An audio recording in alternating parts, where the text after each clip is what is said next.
Our hospital, the Queen Elizabeth Hospital, is the most propped hospital in the country. The roof, just to try and explain it, is like a chocolate aero bar.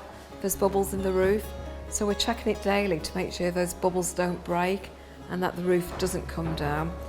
And it really is like a ticking time bomb. And props like this are basically holding the ceiling up.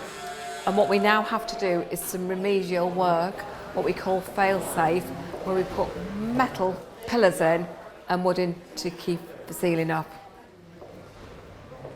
I've just spent about 15-20 minutes reassuring a relative and a patient in Bay 5. What you're looking at here is one of our fail-safes. So this is a part of the roof that's already been tested, and this structure that we've got on the roof is actually what's making it safe and keeping it structurally sound for the patients. Obviously, some of the issues that we have for our patients and our staff is it's quite unsightly, and actually it's really frightening for a patient when they come in. They're laying underneath it. When you're sick and in hospital, especially on a ward like this is a respiratory ward, it's a place that you want to feel safe, you want to feel looked after, you don't want to feel frightened.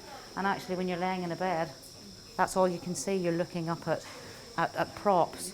I remember being called to a ward one evening and being called to see a patient who was actually too frightened to have the lights turned out, because as they were laying in bed they were looking up at the props and they were terrified. They didn't want the lights out, they didn't want to fall asleep, and that's really frightening for a patient, and that had a huge impact on not only myself but on the nursing teams involved. When it rains we have to put buckets in the floor because the ward leaks. The staff have to deal with that, they have to navigate around those bits and pieces on the floor. So it makes it really difficult for everybody.